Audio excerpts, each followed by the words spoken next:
Nós vamos trabalhar no livro de Tito. Você pode deixar aí a tua Bíblia aberta no livro de Tito. Eu vou usar somente o livro de Tito, então pode ficar tranquilo. Eu preparei um resumo. Se você vê que o data aqui piscou, é porque esse equipamento é novo, nós estamos ajustando ainda, estamos ajustando o cabo, por isso que de vez em quando ele some, ainda faz parte dos ajustes que nós estamos fazendo aqui na igreja, tá bom? Então não se preocupe não. Mas eu preparei aqui um resumo só para você entender. Quem já está assistindo desde a primeira, não é? Eu já fiz a exposição de praticamente todas as cartas de Paulo. Faltam agora Tito, Filemon e Efésios somente. Então, é só um pequeno resumo para você entender. Eu coloquei de forma cronológica. A primeira carta, então, que Paulo escreve é aos Gálatas. Ele escreve por volta do ano 49 a 50. Ele defende a justificação pela fé e não por obras. Nós trabalhamos muito isso aqui, de entender que nós somos justificados pela fé e não por aquilo que fazemos. As obras é porque o Senhor nos amou e nos salvou. Adverte contra a circuncisão como requisito. Falei isso em várias cartas de Paulo, quando ele fala dos judaizantes que alegavam que as pessoas precisam circuncidar-se e guardar a lei de Moisés para serem salvas. E Paulo, então, em várias ocasiões, escreve refutando isso. A localização, quando ele escreve Gálatas, ela é incerta, possivelmente da primeira viagem missionária, e Paulo estava livre neste momento. A segunda carta que Paulo, então, escreve é 1 Tessalonicenses, por volta do ano 51 depois de Cristo. Ele agradece pela fé, pelo amor dos irmãos de Tessalônica, vocês lembram, traz instruções sobre a vida cristã, ensina sobre a segunda vinda de Cristo, ele fala sobre aqueles que morreram, os que ainda estão vivos. Ele está na cidade de Corinto, e é durante a sua segunda viagem missionária, e Paulo está livre, neste momento. Depois de 1 Tessalonicenses, ele escreve a segunda carta, por volta do ano 51 a 52, ele aborda confusões sobre a segunda vinda. Existia ali toda uma discussão sobre a segunda vinda de Jesus. Ele instrui sobre a disciplina na igreja, como é que ela deveria ocorrer. Ele ainda está em Corinto, possivelmente durante a sua segunda viagem missionária. Neste momento ele está livre, não está preso. A quarta carta que Paulo então escreve, pode mudar aí para mim, por gentileza, 1 Coríntios, por volta de 55 depois de Cristo. Ele corrige problemas. Lembra que eu falei que a igreja de Corinto é uma igreja jóia, mas cheia de dificuldades, cheia de problemas. Ele corrige na igreja de Corinto as divisões, a imoralidade, enfatiza a importância da ressurreição. E ele está em Éfeso, no final da sua terceira viagem missionária, e ele está livre neste momento. A quinta carta, 2 Coríntios, por volta de 55 depois de Cristo, Paulo expressa seu alívio pela restauração de relacionamentos lá na igreja de Corinto. Fala sobre sua experiência de sofrimento e consolação, que ele fala que aprendeu a viver bem em toda a situação, e ele está na Macedônia, durante a sua terceira viagem missionária, livre também neste momento. A sexta carta é quando ele escreve aos romanos, aos irmãos de Roma, por volta de 57, ele explana a doutrina da justificação pela fé de novo, aborda questões teológicas e éticas. Ele está em Corinto, no final da sua terceira viagem missionária, e neste momento ele está livre quando ele escreve.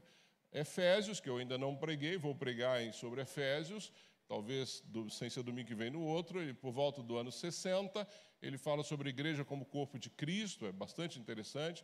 Instruções sobre a armadura de Deus, vocês lembram que isso é muito usado, e ele está preso em Roma, durante a sua prisão domiciliar. Aquele momento que ele está preso em Roma é que ele pode receber os irmãos, não é a segunda prisão, é a primeira prisão dele em Roma, e ele está preso neste momento. Depois escreve aos Filipenses, por volta do ano 60, expressa alegria mesmo em meio às dificuldades, admoesta sobre a humildade e exaltação de Cristo, e ele está preso em Roma durante sua prisão domiciliar, que é a mesma da carta anterior. Depois ele escreve aos Colossenses, exaltação de Cristo como cabeça da igreja, admoesta sobre falsas doutrinas. De novo, ele está preso em Roma durante essa prisão domiciliar, a primeira, que ele está preso. A 11ª carta, pode passar, por gentileza. Instruções, ele é a primeira a Timóteo, lembra que é a carta pastoral a Timóteo, já preguei 1ª e 2ª Timóteo, sobre a conduta nas igrejas, e a localização dele é incerta. É quando ele é solto da primeira prisão em Roma, neste momento aí que ele deixa Timóteo em Éfeso, e Tito lá na ilha de Creta. Tito, por volta de 62, são conselhos pastorais, é a carta que eu vou expor hoje. Ele instrui sobre os líderes na igreja, a localização dele é incerta, ele está em trânsito, né, após ser solto na primeira prisão. E, segundo a Timóteo, Paulo encoraja Timóteo a permanecer firme na fé, a despedida e reflexões finais. Ele está naquela prisão em Roma, onde ele sabe que ele vai ser executado, é a última carta que ele escreve. Então, é só para você ter aí um breve resumo das cartas de Paulo, faltando somente 3, Tito, Filemão e Efésios, para a gente fazer a exposição. Se você não assistiu, não estava aqui presente nas anteriores, eu te recomendo aí no nosso canal do YouTube, todas elas estão lá, você pode acompanhar e você vai aprender com certeza sobre isso. Tito, que é o que nós vamos falar hoje, a carta de Tito é uma carta bem interessante, é uma carta curtinha, é uma carta de 3 capítulos somente, mas é uma carta de uma profundidade impressionante, é por isso que eu quero que você fique muito atento. Primeira vez que Tito aparece, lá em Gálatas, quando Paulo faz menção, Tito era um parceiro de Paulo, como Timóteo, talvez Tito e Timóteo sejam aí os dois filhos, discípulos de Paulo, que mais estiveram próximos de Paulo. A gente ouve muito sobre Timóteo, mas Tito também estava muito presente na vida de Paulo, participou com ele em vários momentos da sua caminhada. Tanto que, se você observar aí no verso 4, olha como é que ele se expressa com relação a Tito, aí, capítulo 1, verso 4, ele diz assim: a Tito, o meu verdadeiro filho em nossa fé comum. Não é? Então, ele chama Timóteo de filho e também Tito ele chama de filho. Então, tudo indica que Paulo tinha um carinho muito especial com Tito, era alguém ali do teu círculo mais íntimo, alguém que estava com ele ficou com ele durante muito tempo. Essa carta, então, ela é escrita entre a primeira e a segunda prisão ali em Roma, no mesmo período que escreve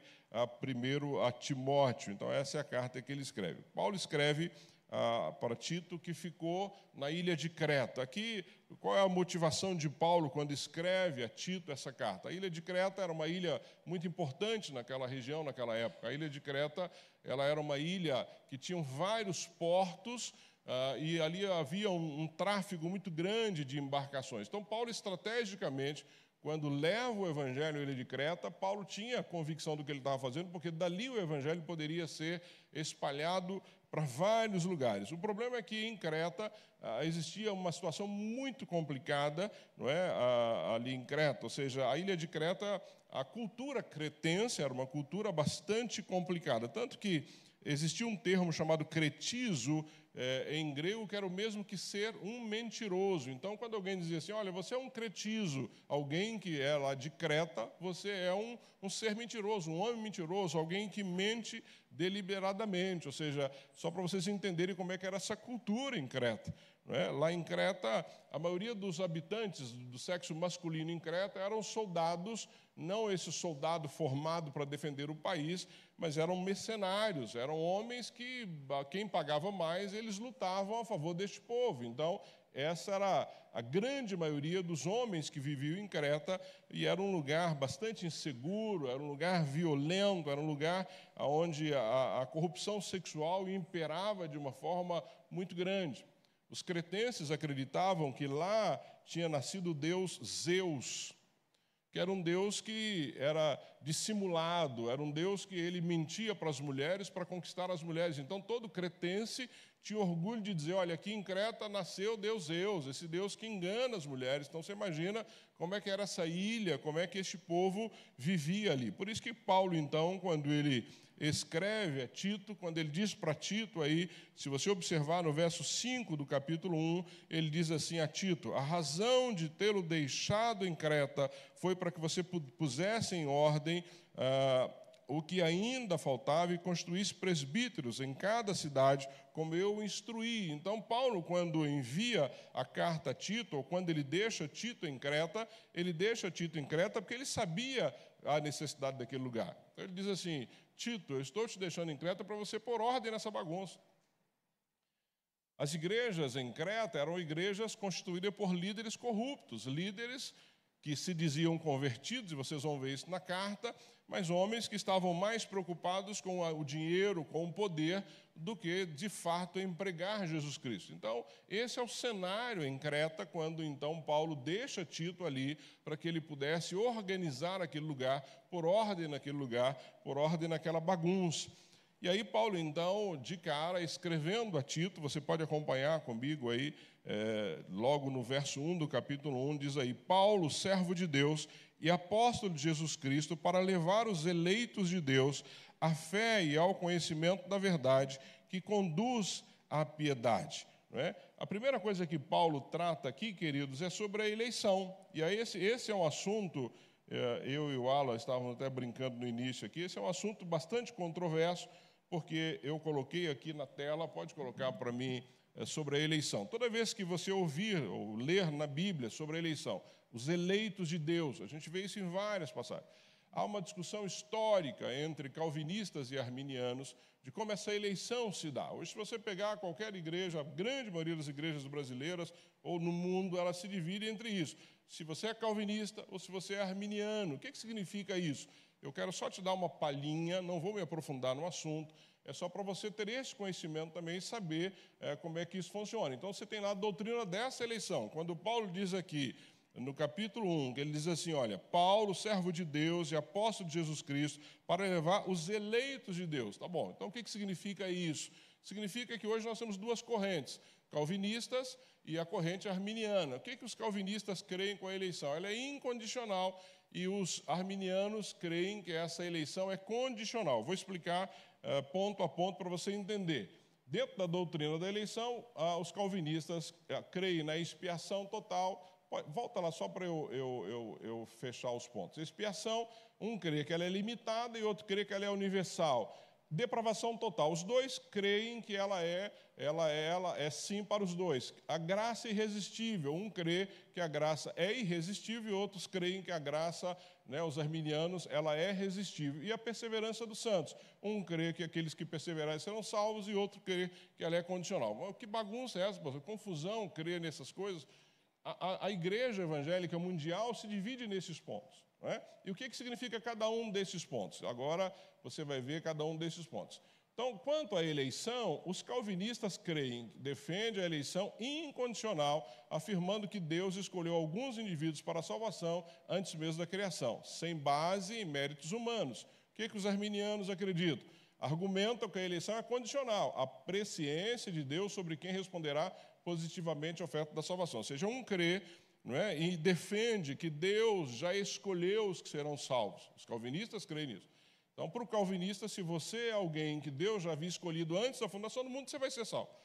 E os arminianos creem que, à medida que o evangelho é pregado, você recebe este evangelho, as boas novas, e aceita Jesus. Por isso que um é condicional e o outro é incondicional. Então, você fala, pastor, no que você crê? Depois eu vou explicar no que eu creio, mas é só para vocês entenderem essa divisão que existe aí entre os dois. Então, se você perguntar para um calvinista, ele vai dizer para você assim, não, aqueles que hão de ser salvos, Deus já escolheu. Então, eles creem que Deus separou alguns para a perdição e outros foram separados para a salvação. Tá? Essa é uma discussão igual ao futebol. O próximo ponto da eleição é a expiação. Então, os calvinistas, eles sustentam que a expiação ela é limitada, ensinando que a obra redentora de Cristo na cruz foi destinada especificamente para os eleitos. Então, o que eles defendem? Aqueles que Deus elegeu antes da criação do mundo, que vão ser salvos. A morte de Cristo na cruz foi somente para esses, não foi para todos. O que os arminianos creem? Propõem que a expiação é universal, defendendo que Cristo morreu por toda a humanidade, tornando a salvação disponível para todos. Ou seja, a salvação está aí para todos, basta crer. Queridos, e isso todos eles têm uma base muito sólida, não é uma discussão que começou agora, não. Isso é coisa de muitos e muitos anos com solidez, tá bom? Eu só estou te dando aqui um panorama de cada um deles. O terceiro ponto da doutrina da eleição é a depravação total. Os dois concordam com o mesmo ponto. Calvinistas afirma que a depravação total, ensinando que a natureza humana está completamente corrompida pelo pecado. E os arminianos concordam com a depravação total, mas alguns ramos arminianos podem enfatizar mais a capacidade humana de responder à graça. Ou seja, os dois concordam que o homem nasceu e é depravado, depravação total. Se não é a misericórdia de Deus que o alcança, ele vai continuar nessa depravação. Né? Então, os dois concordam nesse ponto. É o único ponto que eles concordam, né? Esse é o ponto. O quarto ponto é a graça irresistível. Os calvinistas ensinam que a graça é irresistível, argumentando que quando Deus chama alguém para a salvação, essa pessoa responderá positivamente.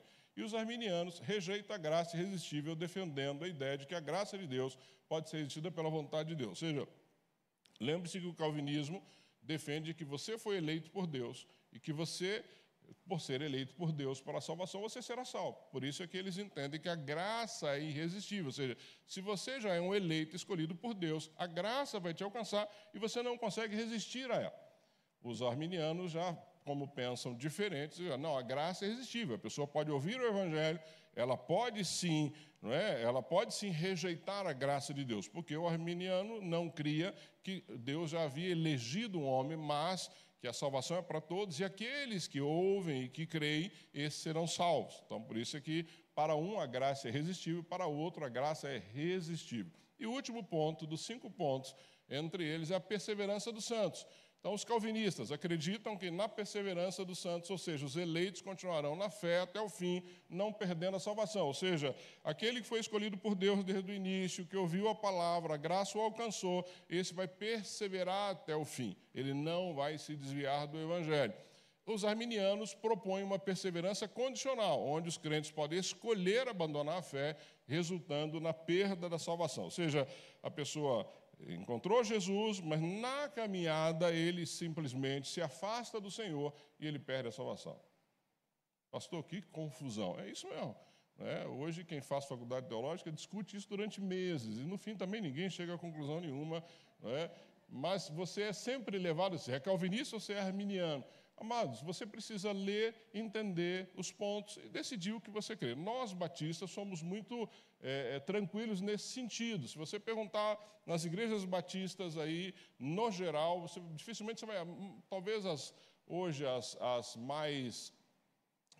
me fugiu agora o nome, mas as batistas reformadas são calvinistas raiz. Creio nos 5 pontos do calvinismo e não se discute. Mas você vai encontrar igrejas batistas que pendem mais para o arminiano ou para o calvinismo, ou uma mistura entre os dois. Depois eu vou preparar um sermão só sobre isso, sobre o que nós cremos, mas não cremos nos 5 pontos nem do calvinismo, nem do arminiano, de forma raiz. Eu entendo cada um desses pontos, nós podemos trabalhar cada um desses pontos, não é isso que vai te levar para o céu. O que vai te levar para o céu é crer em Jesus, se arrepender da sua caminhada e servi-lo com toda a sua vida, toda a sua história. Isso que vai te levar a Jesus, não é? Então, esse é um ponto que eu quero trabalhar com vocês no outro momento, mas eu estou explicando porque Paulo lida com isso aqui, e é importante que vocês saibam o que significa isso. Então, voltando, Paulo, servo de Deus e apóstolo de Jesus Cristo, para levar aos eleitos de Deus, baseado nisso aí que você entendeu. A fé, e aí ele continua, ao conhecimento da verdade, que conduz à piedade, não é? E depois ele continua, a fé é o conhecimento que se fundamentam na esperança da vida eterna, a qual Deus, que não mente, prometeu antes dos tempos eternos. Por que Paulo já usa alguns termos aí que parecem situações do dia a dia? Mas não, quando Paulo vai usando cada uma dessas palavras, ele está, de alguma forma, ou enfatizando, ou retrucando situações que existiam ali em Creta, e ele estava orientando Tito. Por isso que, para mim e para você, é fundamental entendermos isso. Quando ele diz aí, acompanhe comigo, no verso 2, fé e conhecimento que se fundamentam na esperança da vida eterna, o que era o Evangelho? O que se pregava naquela época que se prega hoje? Ou seja, nós temos uma esperança na vida eterna. Eu e você cremos que, se morrermos, nós vamos viver com o Senhor por toda a eternidade. Então, o Evangelho pregado naquela época, e Paulo, então, está ensinando isso a Tito, já era um Evangelho com uma fé baseada na esperança da eternidade. Mas o termo que Paulo usa na sequência, ele diz assim, ao qual o Deus que não mente. Por que Paulo diz isso, ao qual o Deus que não mente? Lembra do Deus Zeus? Qual era a história do Deus Zeus? Era um mentiroso, era alguém que mentia. O povo cretense já tinha essa fama de mentiroso. Então, Paulo está ensinando a Tito, nesta carta, que este Deus que nós estamos pregando é um Deus que não mente, como Deus Zeus, como o povo de Creta. Esse é um Deus verdadeiro, que fala a verdade. Então, quando Paulo vai usando essas palavras, e é isso que eu quero que você entenda na carta, é para refutar situações que estavam acontecendo ali naquela época. Um Deus que não mente, que prometeu antes dos tempos eternos, ou seja, prometeu o que antes dos tempos eternos? A salvação. Queridos, você não é salvo porque o plano A não deu certo, então não, você é o plano A de Deus. Você está aqui nessa manhã, salvo em Cristo Jesus. Cristo morreu na cruz por você. Deus já havia pensado nisso desde os tempos eternos, é que o próprio texto aí está nos ensinando. Ou seja, você já estava no coração de Deus, a sua salvação já estava no coração de Deus, Ele já te conhecia antes de você existir. É isso que Paulo está ensinando aqui para os amados de Creta. Agora, olha como isso deve trazer alegria ao meu coração, ao seu coração. Você não está aqui por acaso. Você não está sentado aqui nesse domingo pela manhã por acaso. Você não veio para esta igreja por acaso. Você não entregou a sua vida a Jesus por acaso. Acordei, estava tranquilo, não tinha muito o que fazer. Alguém falou, vou aceitar Jesus, vou seguir agora esse novo estilo de vida. Não. Você já estava no coração de Deus há muito tempo. Deus já sabia disso antes da fundação do mundo. Então, isso precisa ser para mim e para você algo de alegria. Você não é um acaso de Deus. Nós estamos vivendo hoje, muitos crentes estão vivendo hoje como se você fosse um acaso. Não, não, Deus te planejou. Ele te criou, Ele te formou para algo especial. E é isso que você precisa entender. Então, pensar que Deus já havia pensado em Wilde há muitos anos, que o que Deus tinha para mim, Ele já tinha preparado há muitos anos, isso tem que encher o meu coração de alegria.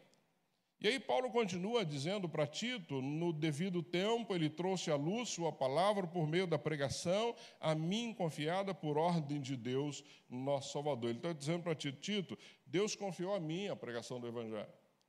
Olha a responsabilidade. Deus confiou a você a pregação do Evangelho. Por isso a importância de te ensinar. Por isso a importância de você aprender. Porque a salvação que nós cremos é para todos. Essa salvação vem através de Cristo. Mas Cristo precisa ser explicado para as pessoas, precisa ser pregado para as pessoas, precisa ser vivido para as pessoas. Não é? E é esse o ponto que nós precisamos entender. Ou seja, o plano original de Deus é que você fosse salvo e que você levasse outros à salvação através de Cristo Jesus. Ele usa ainda a questão aí da piedade, quando ele fala para Tito, no início do texto, quando ele fala sobre fé, conhecimento da verdade que conduz à piedade. Amados, o que é piedade? É uma profunda devoção a Deus. A fé que leva à verdade, que leva à piedade. Então, eu e você temos que ter uma vida piedosa. E o que é uma vida piedosa? É uma profunda devoção a Deus, é uma vida piedosa, uma vida de obediência, uma vida de compromisso sincero com a fé por meio das práticas do nosso dia a dia, é uma vida de adoração, uma vida de oração, é uma vida de leitura da palavra, é uma vida de busca da santidade, é uma vida de serviço. Essa é uma vida piedosa, que é o que Paulo está dizendo aqui a Timóteo, ou seja, os eleitos de Deus, à fé e ao conhecimento da verdade que conduz à piedade. Se a tua vida não é uma vida piedosa, você não entendeu nada. Não entendeu nada. Se orar para você é um sacrifício, você não entendeu nada. Se ler a palavra é um sacrifício, você não entendeu absolutamente nada. Não estou dizendo que essas coisas são fáceis, mas elas são necessárias. Elas são necessárias. Se você não tem uma vida de serviço, você não entendeu o Evangelho, porque o Evangelho é servir. Essa é a caminhada. Então, o que ele está dizendo é que, à medida que eu tenho fé, que o conhecimento chega para mim, tem que me levar a uma vida piedosa. Isso tem que fazer parte da minha história. Ou seja, a piedade é uma expressão profunda e genuína de devoção a Deus, refletindo em uma vida comprometida com a fé e os princípios cristãos, com práticas que buscam honrar e glorificar a Deus. Esta é a síntese de piedade. Então, a pergunta que você tem que fazer é: eu sou uma pessoa piedosa?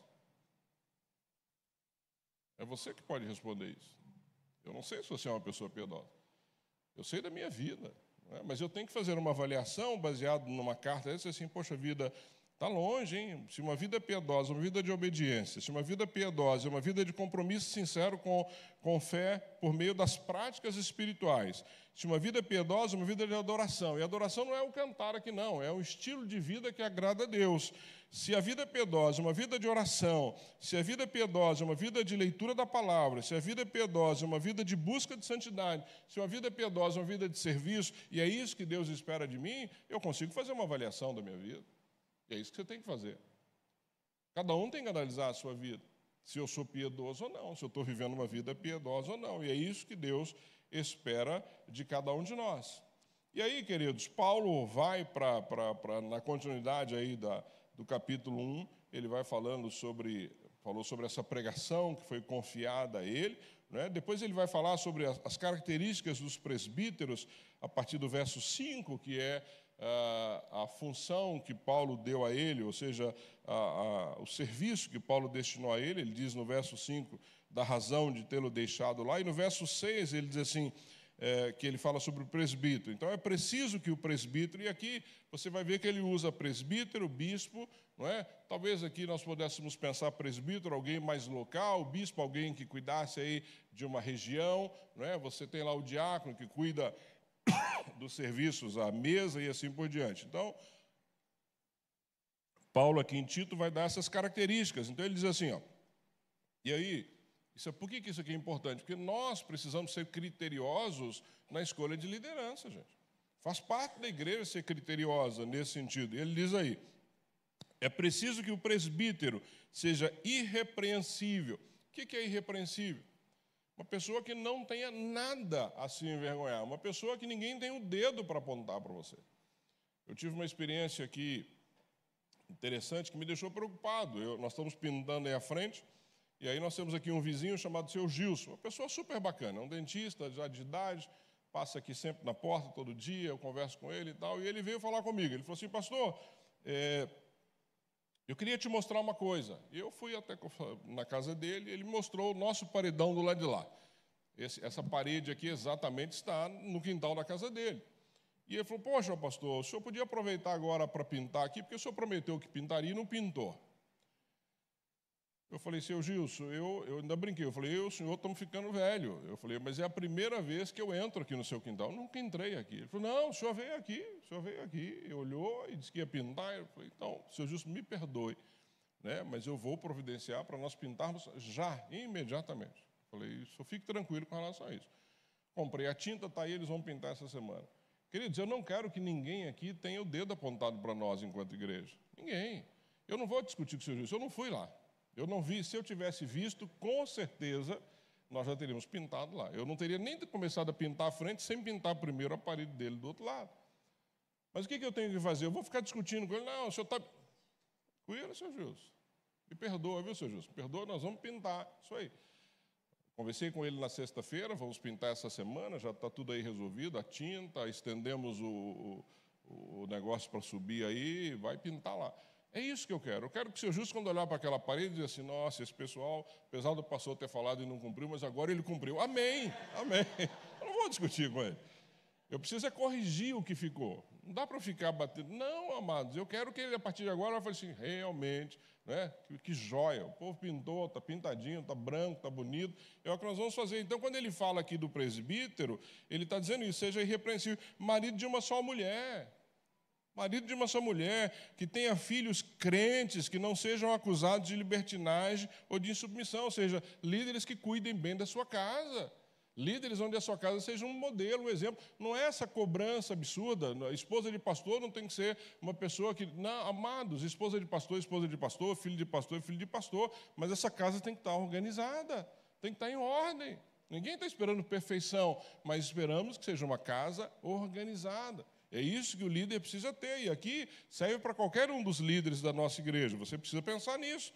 E ele continua colocando que, por ser encarregado da obra de Deus, é necessário que o bispo, aí, talvez aquele que cuide de uma região, seja irrepreensível, não orgulhoso, não briguento, não apegado ao vinho, não violento, nem ávido por lucro desonesto. Ao contrário, é preciso que ele seja hospitaleiro, amigo do bem, sensato, justo, consagrado, tenha domínio próprio, apegue-se firmemente à mensagem fiel, de maneira como foi ensinada, para que seja capaz de encorajar outros pela sã doutrina, de refutar o que se opõe a ela. Ou seja, Paulo está ensinando a Tito de como estabelecer uma liderança. Lembrem-se de como era a sociedade cretense, uma sociedade de mentirosos, uma sociedade de pessoas ligadas ao alcoolismo, práticas sexuais que não agradavam a Deus, um povo terrível, um povo violento. Paulo diz assim, olha, você líder desta igreja, desta nova realidade que nós estamos propondo, tem que ser uma pessoa irrepreensível. Está dizendo, os cretenses têm que olhar para você e falar assim, é esse homem que eu quero copiar, esse é o modelo para a minha vida. Então, Paulo está nos ensinando que nós, enquanto crentes, que vivemos numa sociedade corrupta, nós temos que ser modelo para as pessoas. Modelo. Não dá para não viver na sociedade que está aí, queridos. Ela está aí. Não dá para não viver no meio deste mundo que está aí, mas nós temos que ser modelos. Falar a verdade, cumprir com as nossas obrigações, recolher os nossos impostos, ser modelo para as pessoas na caminhada. Então, Paulo está dizendo, Tito, eleja entre vocês pessoas com esse perfil, porque o Cristo que nós servimos, o evangelho que nós pregamos, aquilo que nós ensinamos, tem como base isso, o caráter do homem.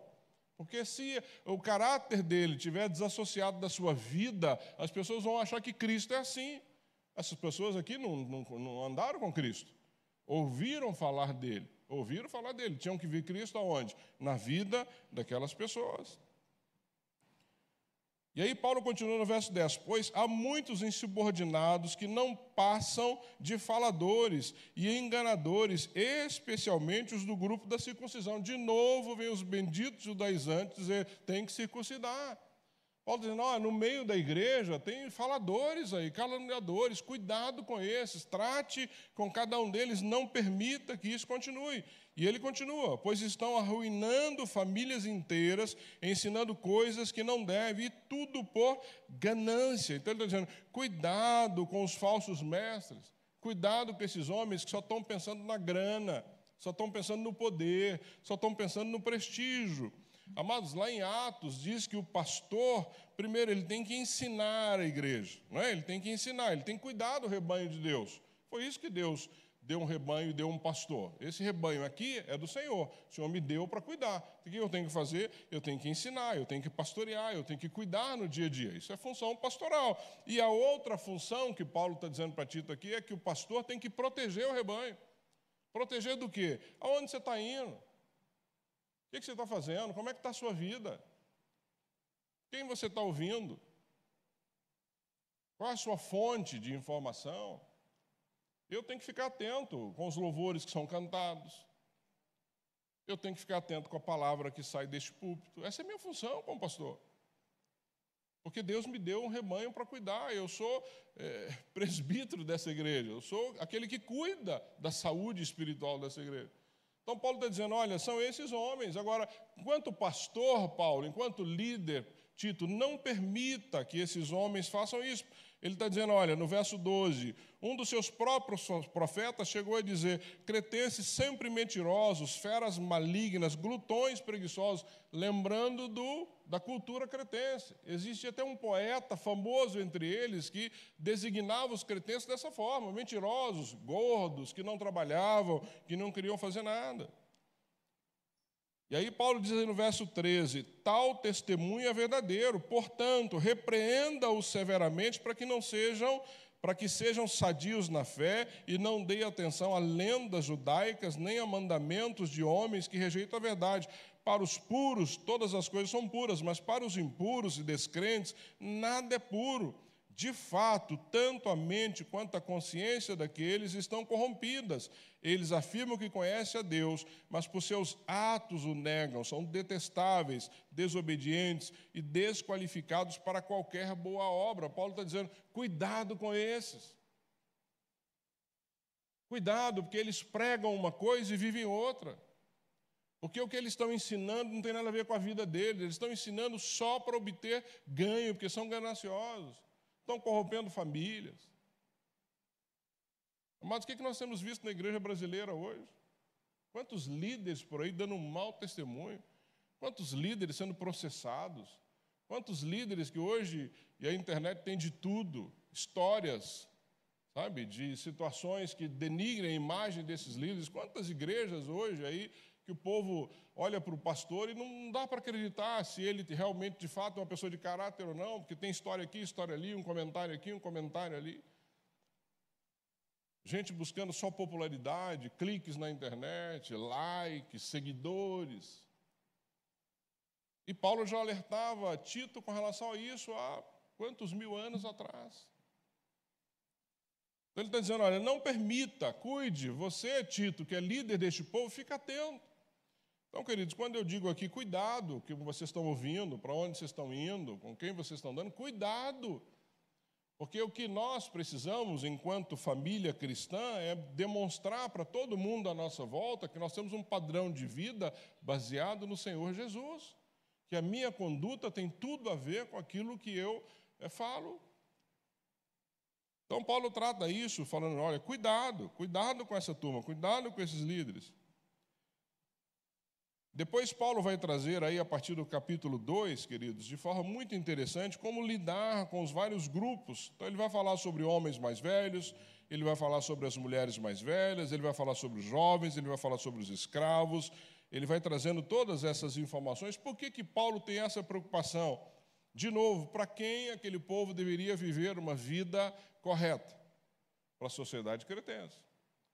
Então, Paulo está dizendo para eles aqui, olha, vocês precisam viver. Então, ele está dizendo aí, logo no verso 1 do capítulo 2, vocês, porém, fale, não é, o que está de acordo com a sã doutrina. Então, ele está dizendo, olha, esses aí que estão ensinando tudo de forma equivocada, por interesse próprio, ok, agora vocês, igreja, comunidade batista Betesda, ele diz, você, porém, fale o que está de acordo com as doutrinas. Ensine os homens mais velhos a serem moderados, dignos de respeito, sensatos, sadios na fé, no amor e na perseverança. Semelhantemente, ensine as mulheres mais velhas a serem reverentes na sua maneira de viver, não serem caluniadoras, nem escravizadas a muito vinho, mas a serem capazes de ensinar o que é bom. Ou seja, ele está dizendo, olha, você que já tem maturidade, homem e mulher, seja modelo para os mais jovens. Ensine os mais jovens, as mais jovens, como viver. Só que hoje nós estamos vivendo numa sociedade que os mais jovens acham que os mais velhos não têm nada a ensinar. E é triste isso. Triste. Uma sociedade onde os mais novos não respeitam os mais velhos, tratam mal, não querem ouvir, acham que já estão ultrapassados. Ainda mais nessa época, que agora é tudo, né, de um ano para o outro, teu celular fica ruim, já não serve mais, é uma novidade que chega, é um negócio que você vê aqui.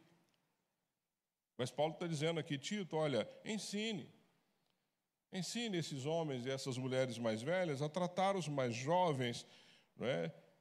E ensiná-los. E ele diz aí no verso 6, da mesma maneira, encorajem os jovens a serem prudentes.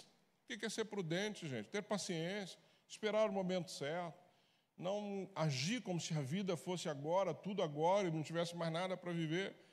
Ensine-os. Lá no verso 9 ele diz assim, ensine os escravos a se submeterem em tudo aos seus senhores, a procurarem agradá-los, a não serem respondões, a não roubá-los, mas mostrarem que são inteiramente dignos de confiança, para que assim se tornem atraentes em tudo, o ensino de Deus, nosso Salvador. O que estava acontecendo naquela época? Quando um escravo se convertia, ele se tornava o quê do seu patrão? O que nós somos, amados? Nós somos irmãos, não somos? Só que naquela época o escravo não tinha acesso ao seu senhor. Quando o senhor era convertido e quando o escravo era convertido, ele se tornava o quê? Irmãos. Então, espiritualmente falando, o senhor, dono do escravo, era irmão do escravo. Mas isso não mudava a condição do escravo. Isso não fazia do escravo livre, no sentido jurídico, cultural daquela época. Qual era o problema que eles encaravam ali, que eles enfrentavam? Às vezes o escravo, porque o patrão se tornava próximo dele, aproveitava disso. Porque ele não roube, continue trabalhando, continue servindo, continue fazendo a sua parte. Vocês têm que dar bom testemunho. Você que é senhor, trate o escravo com dignidade. E você que é escravo, trabalhe para o seu senhor com dignidade. Não tentem aproveitar da questão espiritual para que seja diferente. Vocês vão ver na carta de Filemão, quando Paulo escreve essa carta, apresentando um ex-escravo ao seu dono de uma forma diferente. Então, Paulo está ensinando aqui nesse sentido. E onde que nós podemos aplicar isso na nossa vida? No seu trabalho. Que funcionário você é? Alguém que resmunga quando chega? Alguém, quando é pedido para fazer alguma coisa, faz de forma mal feita? Reclama o tempo todo? Não é? Faz só o que te pede, mais nada? Não, só isso aqui, eu fui contratado para isso, eu não vou tirar, está do meu lado. Mas Paulo está nos ensinando aqui a dar o exemplo, a ir além, a fazer mais, a fazer com que as pessoas tenham interesse em te conhecer. Se você fizer um pouco a mais, nossa, mas você é diferente, né? Poxa, você faz muito mais do que te pediu. Por que eu faço? Porque Cristo me salvou, porque Ele é o meu Senhor, porque eu quero ser um bom testemunho, porque eu quero alcançar essa pessoa. E é isso que ele está dizendo aí. E aí Paulo orienta em como Tito deveria ser, porque, de novo, volta o modelo da liderança. Olha o que ele está dizendo aí nos versos 7 e 8. Ele fala dos jovens, e aí ele diz assim: em tudo seja quem? Você mesmo um exemplo para eles, fazendo as boas obras. Em seu ensino, mostre integridade e seriedade. Use linguagem sadia, contra a qual não se pode dizer, para aqueles que se opõem a você, fiquem envergonhados por não poderem falar mal de você. Amados, hoje eu tenho visto muitos líderes se defendendo hoje, né? É impressionante. Eu vejo alguns vídeos de defesa assim, alguns aqui são da área jurídica, parecem peças mesmo de defesa num tribunal, sabe? Nós não precisamos disso. Se você tiver a sua vida em ordem, você não precisa sair em defesa de nada, não, gente. O problema é quando você tem que se defender muito, alguma coisa está equivocada aí. Porque se eu estou vivendo uma vida cristã digna, séria, honesta, com um caráter que ninguém tem o que falar, eu vou me preocupar com alguma situação que saia. Porque quem caminha comigo conhece. Se eu tiver que sair me defendendo em todo momento, aí isso é um problema. Então, esse pastor aí, não estou entendendo, porque não é o mesmo Wilde que nós conhecemos. Porque é isso. É isso. Se alguém disser alguma coisa contra mim e você me conhece, caminha comigo, você diz, não, nem vou dar atenção para isso, porque não é verdade. Agora, se a minha vida é uma vida, não é? Estou ali, uma hora está bem, outra hora não está, outra hora aparece um negócio, aí você vai falar, o negócio está feio mesmo, hein? É isso. Então, Paulo está dizendo para Tito aqui exatamente isso. Está dizendo, se você usar uma linguagem sadia, se você tiver integridade, seriedade na sua conduta, aqueles que se opõem a você vão ficar envergonhados porque não podem falar mal de você. O que eu vou falar? Nada. O que eu posso falar desse homem? Nada. Eles vão ser envergonhados com a própria vida de Tito. Então, não é defesa em cima de defesa, vídeo em cima de vídeo, explicação em cima de explicação. Viva a vida cristã como deve ser vivido. Ponto. Você não vai ter que ficar se justificando o tempo todo. Tudo bem até aqui? Tranquilo? Estão entendendo direitinho a carta? Estão pensando na sua vida? E eu espero que você esteja pensando na sua vida. O meu objetivo aqui é te fazer pensar na sua vida, não na vida de Tito. Tito já está com o Senhor. Não é? E aí Paulo vem nos versos 11, uma abordagem linda sobre a graça de Deus. Olha o que ele diz a partir do verso 11. Ele diz assim, porque a graça de Deus se manifestou salvadora. Então Paulo vem com todas essas dificuldades, todos os problemas que a sociedade vivia, ensina como devem se portar. E ele diz aí a partir do verso 11, porque a graça de Deus se manifestou salvadora a todos os homens. Ela nos ensina, então, primeiro, você tem uma graça salvadora, depois você tem uma graça que ensina, uma graça educadora que nos ensina, porque o que ele está dizendo, ela nos ensina ao quê? A renunciar à impiedade e às paixões mundanas e a viver de maneira sensata, justa e piedosa nesta era presente. O que a graça de Deus tem que me fazer, gente? Mudar de vida. Mudar de vida.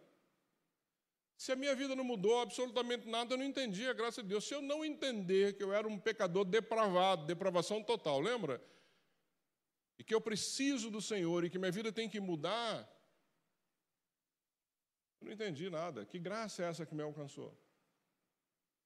Hoje estão pregando sobre a hipergraça. Interessante isso, né? Os caras estão inventando cada coisa e o povo indo né, na cola. Hipergraça significa que qualquer coisa, não é, que eu faça, a hipergraça me alcançou. Eu posso viver, amados, tem tanta gente aí que vai para o inferno achando que está indo para o céu. Sabe? Porque esse evangelho é sério. O evangelho que nós aprendemos nessas cartas, em toda a Bíblia, é muito sério. Ele está dizendo aqui exatamente isso para ele. Ele está dizendo, olha, essa graça que te alcançou, que foi manifestada, essa graça salvadora, ela está te ensinando a renunciar à impiedade, renunciar às paixões mundanas. Ele está dizendo, olha, você que vivia nessa sociedade, dessa aberração sexual, tem que renunciar a isso. Você tem que ser um homem de uma só mulher, você tem que ser uma mulher de um só homem, você jovem só pode ter prática sexual após o casamento e assim por diante. Renuncia a essas coisas, que essa graça te alcançou. Se eu continuo vivendo a mesma vida, que graça que me alcançou? Talvez a hipergraça tenha alcançado você, porque aí pode todas as coisas. Não é? Renuncia a isso. No 13 ele diz, enquanto aguardamos a bendita esperança, esperança do quê? Da manifestação do Senhor, do nosso grande Deus, o Salvador Jesus Cristo. E aí no 14 ele diz assim, ele se entregou por nós a fim de nos remir de toda maldade e purificar para si um povo particularmente seu, dedicado à prática de boas obras. Por que ele se entregou por nós? Ou por que ele se entregou para mim? Para eu continuar com a mesma prática? Cristo se entregou por mim, morreu na cruz no meu lugar para eu continuar com a mesma vidinha que eu tinha, com os mesmos pecados que eu praticava, com as mesmas mentiras que eu vivia, com a mesma vida, sabe, sem nenhum sentido que eu vivia? Não. A graça me alcançou para ver mudança, transformação. Paulo está dizendo para Tito, Tito, se este povo que está aí na igreja entender isso, vocês vão mudar a sociedade cretense. Que as pessoas vão olhar para vocês e falar assim, este povo é um povo diferente. É isso que o Evangelho faz. Se as pessoas olharem para mim e para você e só ver alguém que vem à igreja todo domingo, alguém que não fala palavrão, alguém que... Não, amados, não é isso que é a vida cristã. As pessoas precisam olhar para mim e para você e ver um caráter que eles não têm do que reclamar. Tem que olhar para mim e para você e ver uma postura santa, de santidade. Tem que olhar para mim e para você e ver que nós somos pessoas que fazemos escolhas baseadas nessa palavra e não baseado na cultura. Tem que olhar para mim e para você e entender que nós abrimos mão das nossas paixões desenfreadas e vivemos uma vida santa. Porque só assim nós vamos impactar esse povo que está aí fora. Só assim nós vamos impactar a sociedade andreense, como aqui era para trazer o impacto à sociedade cretense. E aí no 15, ele termina, no verso 15 do capítulo 2, ele diz assim, é isso que você deve ensinar, exortando-os e repreendendo-os com toda a autoridade. Ninguém o despreze. Então, amado, se vocês tiverem deste púlpito aqui um ensino diferente disso, me ponham para correr dessa igreja. Porque eu não estou pregando aqui há anos um evangelho fácil de ser seguido, não. Mas ele prometeu que nos ajudaria, que ele estaria conosco, nós não estaríamos só, nós temos a promessa da vida eterna, não é? Mas precisamos perseverar, como aprendemos nessa manhã. Perseverança dos santos. A nossa vida é uma vida de perseverança. Precisamos caminhar nesse sentido. Então, é isso que Paulo, então, está ensinando aqui a Tito, para que Tito, então, pudesse ensinar aquele povo. Graça educadora, queridos. Essa graça de Deus que nos ensina. E aí nós vamos para o capítulo 3, já indo para o encerramento. No capítulo 3 ele vai trazer algumas coisas interessantes, que ele vai falar sobre a conduta cristã, aí já no capítulo 3, que é bem interessante. Não é? Então ele fala assim, lembrem-se de que todos se sujeitem aos governantes, às autoridades, sejam obedientes, estejam sempre prontos a fazer tudo o que é bom. De novo, aqui Paulo nos traz algumas coisas interessantes nesse sentido, ou seja, ele ensina que nós precisamos, e o termo que ele usa é isso, nos sujeitar aos governantes e às autoridades. Pastor, mas é difícil no nosso país. Amém. Mas toda autoridade foi constituída por Deus, só está ali porque Deus permite. O que nós vamos fazer? Orar. Quando é que nós vamos nos rebelar contra uma autoridade? Quando ela afrontar diretamente a palavra de Deus. Enquanto não afrontar a palavra de Deus, que nós cremos que é a nossa autoridade máxima, nós vamos nos sujeitar às autoridades. Nós vamos orar por elas. Temos que orar pelas nossas autoridades, gostando você ou não. Pastor, mas eu não consigo nem me imaginar orando por fulano. Ore, comece a orar todo dia que você vai ver, que você vai conseguir orar. Mas é necessário, Paulo está dizendo isso, ou você acha que lá em Creta eles tinham a autoridade que eles amavam, um povo que, governantes que eles amavam? Não, era muito pior do que a nossa época. Então ele diz assim, lembre-se a todos. Paulo está dizendo, olha, gente, crente não não lembro nem o termo, mas crente não é alguém que não é rebelde contra as suas autoridades. Não, não. Se essa autoridade não está afrontando a palavra, você não vai ser rebelde a ela, gostando dela ou não. E é isso que ele está ensinando aqui. Sejam obedientes, estejam sempre prontos a fazer tudo o que é bom. Não caluniem, ou seja, não caluniem ninguém. Seja pacífico, amável. Mostrem sempre verdadeira mansidão para com todos os homens. Ou seja, não seja espalhador de fake news. Está dizendo aí. É o termo mais moderno hoje, fake news. Crente não é assim. Crente não fica espalhando notícias. Crente não é fofoqueiro. Não seja. Se for uma fofoca, tem que parar em você. Tem que parar em você. Ou então chama a pessoa que é o motivo da conversa e traz para a conversa junto. Eu já ensinei isso aqui. Eu e a Toninha fazíamos isso na época da primeira. Peraí, deixa eu chamar fulano. Não, pastor, mas vai chamar, vou, porque se fulano é o tema da conversa, tem que participar, não é? Acabou, encerra. Você quer encerrar uma fofoca, se alguém vem falar para você de alguém, você fala assim, peraí, deixa eu ligar para ela, ou ligar para ele, para participar. Acabou. Ali encerra. Fofoca encerra imediatamente. E é isso que Paulo está ensinando aqui para esse povo. E ensinando para nós nos dias de hoje. E aí ele vai continuar, porque ele diz aí no verso, exatamente isso, no verso 2, e aí ele vai, olha o que ele diz no verso 3. Olha o que ele diz no verso 3, ele diz assim, houve tempo em que nós, ele está dizendo, houve tempo, comunidade Betesda, que todos nós aqui éramos o quê? Insensatos, desobedientes, vivíamos enganados, escravizados por toda espécie de paixões e prazeres. Vivíamos na maldade, na inveja, sendo detestáveis e odiando uns aos outros, dizendo, olha, vocês eram assim, eu era assim, todos nós éramos assim. Naquele tempo, nós podíamos fofocar, nós éramos maledicentes. Naquele tempo nós éramos fofoqueiros, naquele tempo nós éramos escravos das nossas paixões. Ele falou, nós já fomos assim, vocês já foram assim. Mas olha o complemento no quarto, ele diz assim, mas quando da parte de Deus, nosso Salvador, se manifestaram a bondade e o amor pelos homens, não por causa dos atos de justiça por nós praticados, mas devido à sua misericórdia, ele nos salvou pelo lavar regenerador e renovador do Espírito Santo, ou seja, amados, nós éramos assim, mas fomos alcançados por esse Deus Todo-Poderoso, através de Cristo Jesus, que nos lavou, nos regenerou, nos justificou, nos santificou, não é? Ou seja, a nossa vida mudou. A nossa vida mudou. Então é isso que Paulo está ensinando. Houve uma mudança de vida. Ele diz aí no 6, que ele derramou sobre nós generosamente por meio de Jesus Cristo, nosso Salvador.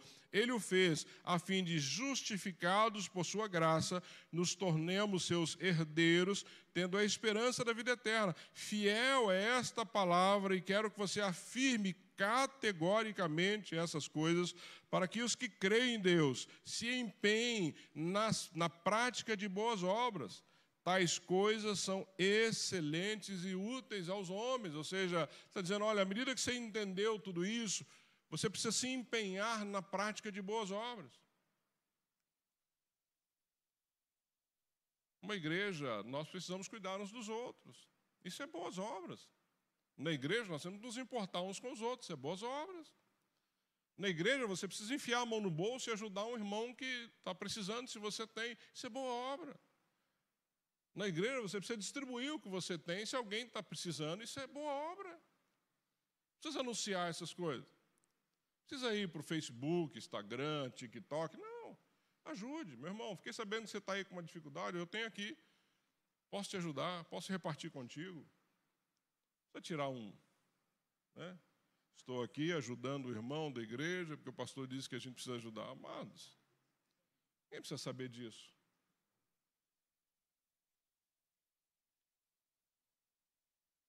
Ele está dizendo que isso é ensinado de uma forma direta e aqueles que creem em Deus se empenhem na prática de boas obras. Por que Paulo está insistindo com Tito para ele ensinar isso? Porque isso é importante para a igreja. Isso é importante para mim e para você. Isso é importante para a nossa caminhada. Não somos salvos pelas obras, mas as obras acompanham a nossa vida. As obras demonstram que eu sou grato a Deus por aquilo que Ele fez por mim. Então, as obras e as boas obras precisam continuar sendo realizadas por nós.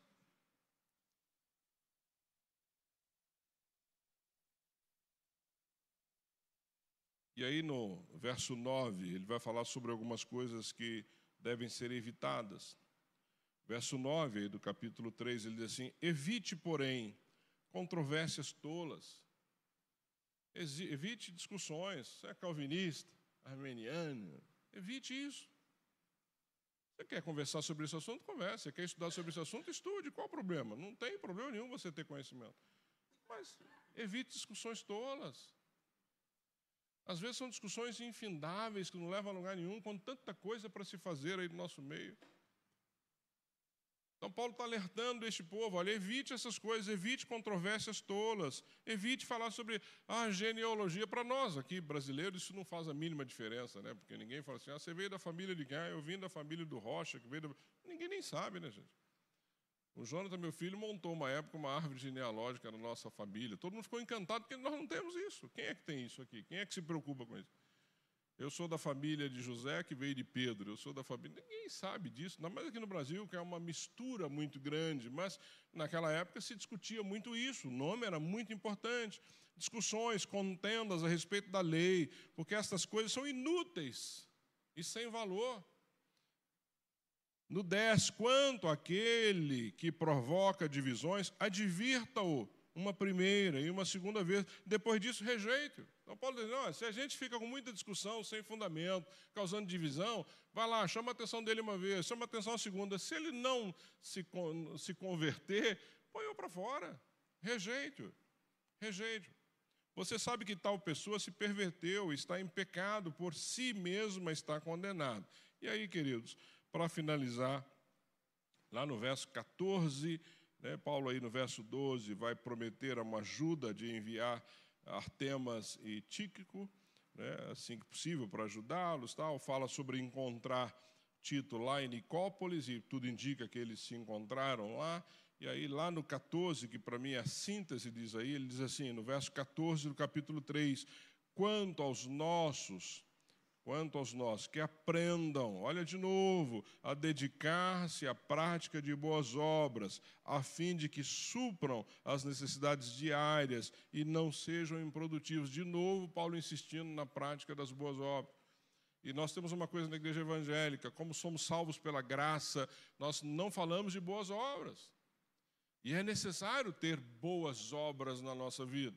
Então, ele está insistindo nisso, olha, para que as necessidades sejam supridas, para que ninguém tenha falta, para que as pessoas possam viver de uma forma mais tranquila. E essas boas obras é que vão nos distinguir dos demais, dos de fora, que são interesseiros, que só querem, estão pensando no seu bel prazer, né? De novo, botar a mão no bolso e ajudar. E aí ele termina no verso 15, todos que estão comigo enviam-lhes saudações, saudações àqueles que nos amam na fé, e aí ele termina dizendo: a graça seja com todos vocês. E aí ele termina, então, essa linda carta a Tito, uma carta profunda, muito profunda, que eu te recomendo a estudar. Então, Paulo traz coisas bastante interessantes aí para a gente, como viver em comunidade, como nos portarmos como família em comunidade, como sermos uma igreja nessa comunidade, como praticarmos boas obras, como sermos exemplo. Amados, eu quero insistir nisso. Eu e você precisamos ser exemplos aqui na cidade de Santo André, no ABC, no Brasil e no mundo. As pessoas precisam ver em nós homens e mulheres com caráter que ninguém tem nada a dizer. Nós não podemos ter uma vida que as pessoas começam a olhar para nós e dizer assim: mas é isso, é assim que a vida é cristã? Isso eu não quero para a minha vida. Ai de nós, se as pessoas se afastarem de Jesus por nossa causa, pela nossa postura, pela nossa forma de viver. Que, de fato, você possa viver uma vida piedosa e que as pessoas possam olhar para você e falar: é isso que eu quero, é assim que eu quero caminhar, é assim que eu quero andar, é essa pessoa que eu quero copiar. Paulo diz: sejam meus imitadores, como eu sou de Cristo. Ele não diz: não olha para mim. Não, ele diz: não, olha para mim, sejam meus imitadores, como eu sou de Cristo. Que você possa dizer isso. Você possa dizer para qualquer pessoa à sua volta: pode me imitar, olha para mim, eu sou um discípulo de Jesus. Olha para mim que você vai ver Cristo em mim. É isso que eu e você precisamos viver, assim que nós vamos conduzir a nossa vida. Amém? Quero orar contigo e agradecer a Deus por tua vida mais uma vez. E que essa palavra, de fato, esteja em seu coração. Deus, nós te louvamos e bendizemos o teu nome. Mais uma vez, Pai, obrigado pela vida do nosso irmão apóstolo Paulo. Obrigado pela preciosidade dessas cartas, Pai, de uma forma tão profunda que ele escreve, amados naquela época, e que são tão atuais nos dias de hoje. São atuais porque são inspiradas pelo Senhor e que são tão atuais no sentido de nos ensinar, nos orientar. Pai, que de fato, cada um aqui nessa manhã, aqueles que estão em casa, possam ser, Deus, um modelo, um exemplo de homens e mulheres com caráter irrepreensível, com uma conduta de vida que chame a atenção das pessoas, que as pessoas queiram imitar, que assim seja a minha vida, Deus, que assim seja a vida de cada um desses amados nessa manhã, daqueles que estão em casa. Ajuda-nos, Pai, a viver uma vida que atrai as pessoas para o Senhor. É assim que nós queremos viver. Pai, que de fato, cada um aqui possa ter feito uma avaliação da sua vida, analisando como está vivendo a vida cristã. Ajuda-nos, Pai, a mudar aquilo que for necessário. Ajuda-nos, Pai, a termos uma conduta que as pessoas possam olhar para nós e que isso possa agradá-los a ponto de querer conhecer mais do Senhor. Por isso, Pai, cuida do teu povo, cuida da tua igreja. Cuida, Senhor, de cada membro da nossa igreja. Cuida de todos aqueles que vieram nos visitar nessa manhã. Sê com o teu povo, Deus. Continua nos alertando através da tua palavra. Nós possamos olhar, Deus, para a tua palavra como algo sério, a ser seguido, a ser lido, a ser aprendido. E, acima de tudo, Deus, que possamos colocar em prática todos os ensinamentos da tua palavra. Assim que eu oro, agradeço ao Senhor de todo o meu coração. Em nome de Jesus. Amém. Amém. Amém, queridos.